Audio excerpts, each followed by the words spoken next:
Hai guys, Assalamualaikum warahmatullahi wabarakatuh. Selamat malam semua.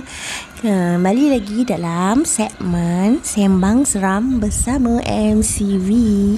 Okey guys, malam ni kita akan buat sambungan part 2 mengenai si Fendi. Okey.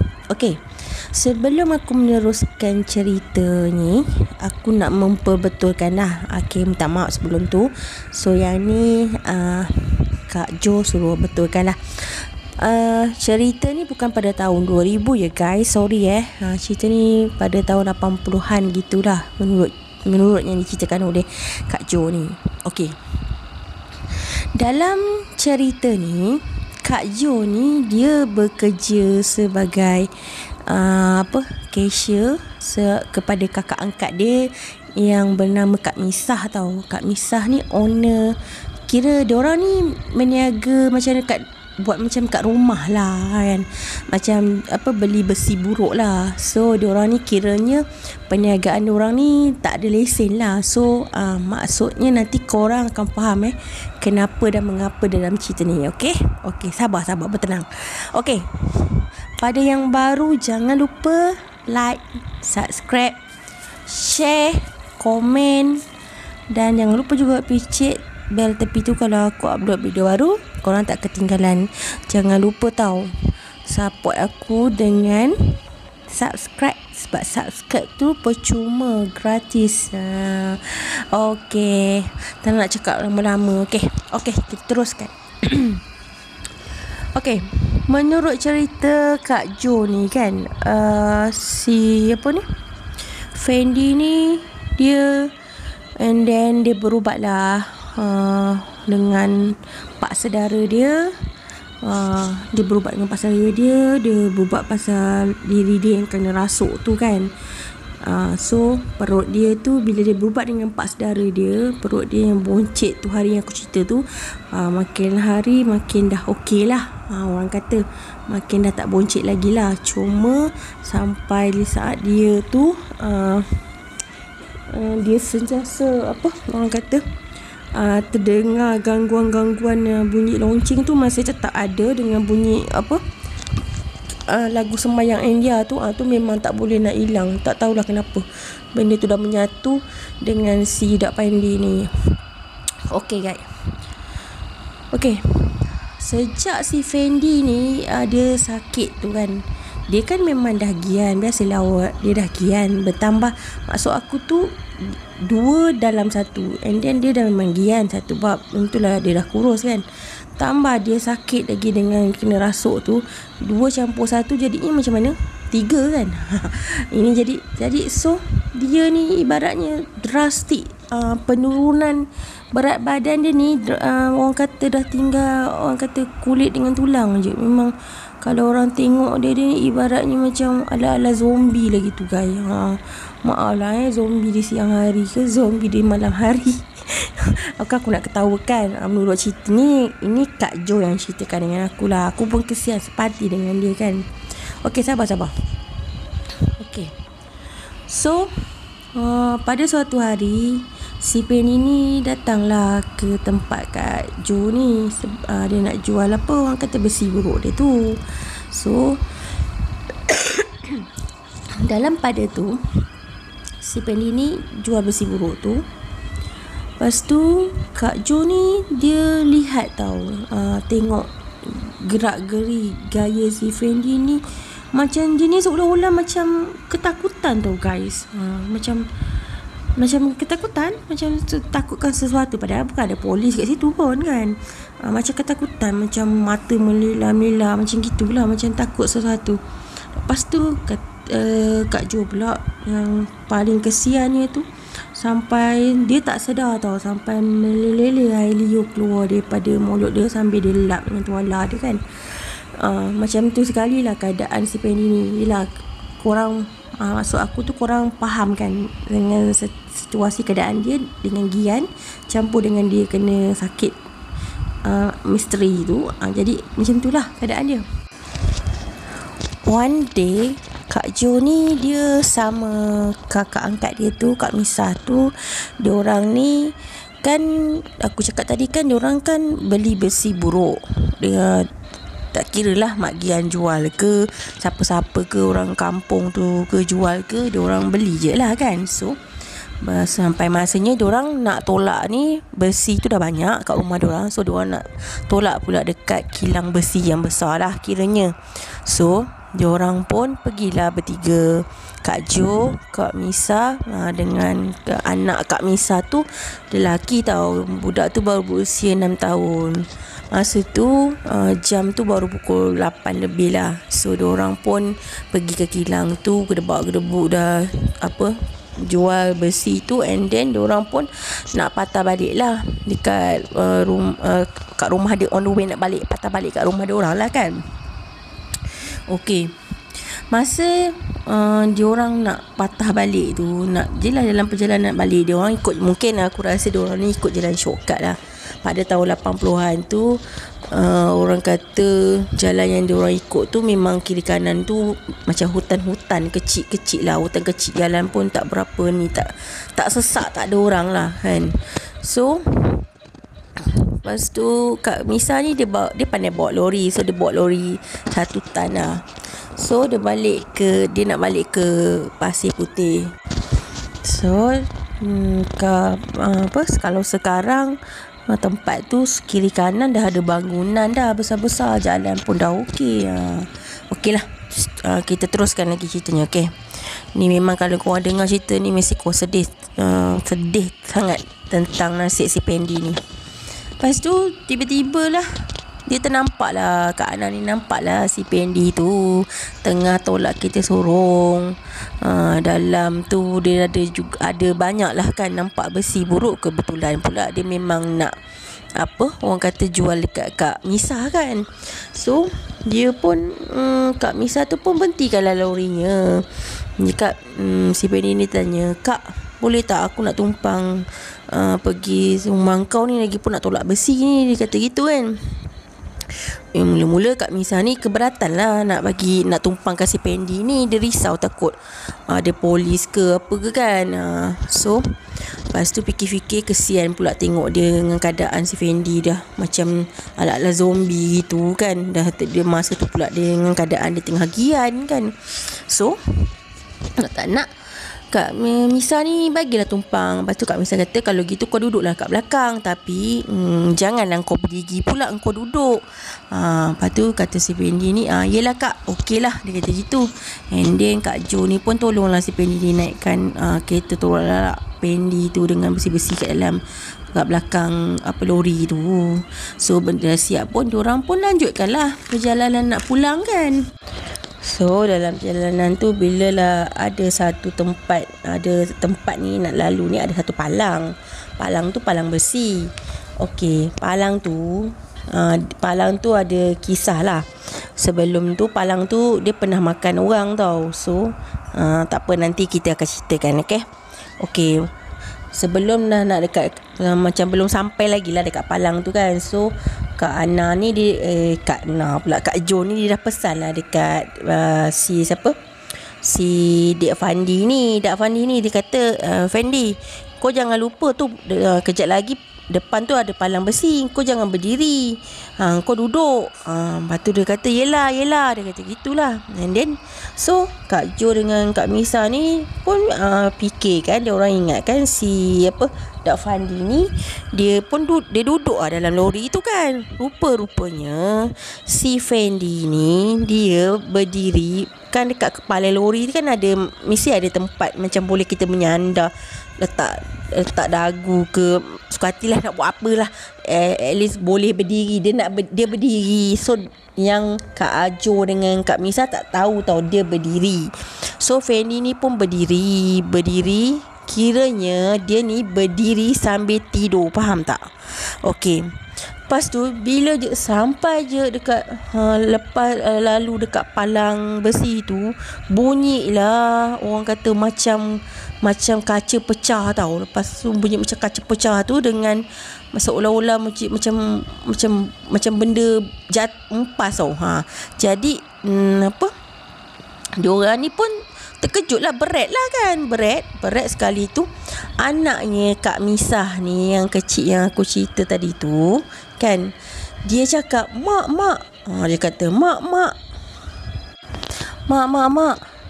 Abang Pendi tu ada air pipe Abang Pendi air pipe keluar, dia kata gitu. So lepas tu si Kak Misah ni pun dengan si Kak Jo pun keluarlah lagi lori. Ya Allah, ya Tuhanku, katanya Kak Jo macam orang kata memang terperanjat gila sambil dia mengucap Astaghfirullahalazim. Dia kata Astaghfirullahalazim. Kau tahu apa jadi? Telah terjadi, Fendi kena kepala dia tu, kena palang besi tu daripada mulut dia tu, menurut cerita Kak Ana tu, daripada mulut dia terbelah sampai ke otak dia, faham tak? Otak dia sampai gigi dia ni terkeluar ke apa macam gitu lah, terkeluar. Lepas tu otak dia tu pula, otak yang dalam tu, yang kuning tu pun terkeluar. Kau bayangkan keadaan dia macam mana. Memang kiranya Fendi tu terus meninggal kat dalam lori Kak Misah lah. So dalam keadaan macam gitu, so Kak Misah dengan Kak Jo, diorang memang panik gila lah. Macam mana ni kata, macam mana ni nak buat ni, macam mana ni. Dah lah dekat tempat yang dia jalan yang dia orang lalu tu, tak ada orang yang lalu. So diorang dah panik macam mana nak buat macam mana ni. So salah satunya Kak Misah pun cakap macam ni lah, kita terpaksa lah bawa dia pergi klinik yang berdekatan. So diorang pun pergilah kat klinik, apa nama dia, kat Pasir Putih tu ada satu, katanya Kak Jo klinik tu baru buka lah. And then so kau tahu kenapa tak, mesti korang tanya kenapa Kak Jo dengan Kak Misah ni tak bawa je diorang pergi hospital, dekat emergency, kan senang kan. So masalahnya guys, diorang ni tak nak melibatkan polis sebab macam aku ceritakan tadi, Kak Misah ni dengan suami dia meniaga besi buruk tu tak ada lesen. So diorang tak nak membabitkan polis. Nanti kalau bila dah pergi ke hospital membabitkan polis, jadi diorang dengan diorang sekali pun kena tangkap kan. So kat situ jadi okey lah. Orang kata diorang pun pergi hospital tu, panggil lah doktor dengan nurse. Lepas tu nurse tu jalan dululah. Nurse tu nak tengok lah kan mayatnya si Fendi ni. So kebetulan masa belum nak ke klinik tu, Kak Misah tu dia dah tutup lah wajah Fendi dia dengan baju jaket dia. So bila nurse tu buka, nurse tu terkejut, tengok dia mesti demam lah tengok keadaan mukanya si arwah Fendi ni. Ya Allah, kalau aku pun jadi nurse tu mesti aku pengsan atau aku demam beberapa hari. Memang aku boleh bayangkan macam mana keadaan muka si arwahnya si Fendi ni. Lepas tu dia pun panggil doktor. So panggil lah orang kat situ, ada orang-orang terdekat tu. Doktor nak check dia kan, turunkanlah mayat tu daripada lori Kak Misah ni kan. So doktor tanya, so dia ada waris tak, ada keluarga tak? So Kak Misah pun cakap lah ada, cakap. So Kak Misah pun tinggalkan mayat tu kat klinik, and then terpaksa lah bagi tahu dengan keluarga dia ni. Kau tahu tak, memang orang kata keluarga dia tak boleh terima lah keadaan anak dia tu mati macam gitu kan. So segala penguburan ke apa ke semua diuruskan oleh suami Kak Misah dengan Kak Misah lah. So Kak Misah dah settlekan buat kubur apa semua. So bapak dia ni kat kampung memang tak boleh terima tau. So dia nak tuntut keadilan lah. Dia kata dia nak gali balik mayatnya si Fendi ni. Dia nak buat postmortem sebab dia nak orang kata memanjangkan lah cerita ni. Dia nak tahu kenapa, sedangkan padanya ceritanya kan bukannya salahnya Kak Jo dengan Kak Misah. Bukan salah Kak Jo dengan Kak Misah kan. Sebabnya dia orang ni atas kesian nak menumpangkan si arwah Fendi ni. Masalahnya yang salah tu si Fendi lah. Sebab orang dah pesan jangan berdiri, dia berdiri kan. Okey, Lepas tu bapak dia cakap okey, boleh kalau tak nak aku buat kes. Dia kata kau bayar aku 30,000. Bapak dia cakap dengan suami Kak Misah lah. Dia minta macam tu lah kan. So suami Kak Misah pun nak tak nak sepaksa lah bayar cash lah 30,000 dekat bapaknya arwah Fendi, sebab tak nak panjangkan cerita ni kan. So bila dah bayar, so benda ni dah clear lah, tak ada apa-apa lagi lah kan. Okay, bila dah settle pasal diorang dah dah menguburkan arwah si Fendi ni. So Kak Misah ni dengan Kak Jo pun basuh lah lori sebab kan penuh dengan darahnya arwahnya si Fendi, sampai ke tayar-tayar melekat darah tu sampai kering. So basuh. Lepas tu bila dekat petang tu ke malam macam tu lah, so suaminya Kak Misah ni ajak berbincang lah macam mana nak buat doa selamat, doa tahlil lah kan untuk arwah si Fendi ni. So dah bincang-bincang, dah settle apa semua tu, tak kisahlah. So malam tu kan diorang ni kan meniaga besi buruk tu kan kat rumah diorang. So memang on aje lah 24 jam kan. So Kak Ana tu kan cashier kat situ. So malam tu kebetulan malam Jumaat. So anjing ni malam tu anjing boleh mengonggong dekatnya ni dekat lori tu, pergi dekat lori tu, mengalir ke arah lori tu. Kau tahu kan kalau anjing mengonggong nampak hantu macam mana? Macam tu lah bunyinya. Bukan macam aku salah bunyi ke apa, tahulah tu. Macam ibarat anjing tengok hantu macam mana gonggongan macam tu lah. Okay, so 2 ekor anjing ni. And then lepas tu Kak Jo ni dia pun halau lah kan. Dia pun rasa macam seram sejuk. Dia halau lah anjing tu, halau dengan batu. Dengan Kak Misah pun halau. Dah halau tu, lepas tu dia pun ni lah. Lepas tu dah diorang pun masuk lah dalam. So Kak Misah masuk dalam, si Kak Jo tunggulah. Dia memang stay kat situ je lah, tempat dia ni kan tidur. Lepas tu tak macam mana tu Kak Jo ingatkan dia dengar macam bunyi lonceng kaki tau. Kencing. Lalu dia ingatkan ada budak Gian hantar besi ke. Kadang-kadang budak Gian ni suka gurau-gurau dengan Kak Jo kan. So Kak Jo tanya siapa tu tak menjawab kan. Tapi dengar macam kat lori tu lah kan. So and then lampu dia tu tak berapa depan tu, tak berapa terang. Dia orang pakai bentol warna kuning tu. And then Kak Jo pun siapa tu dia tak tahu. Kak Jo pun pergi ke lori tu. Dia pergi ke lori tu. Ambil kau.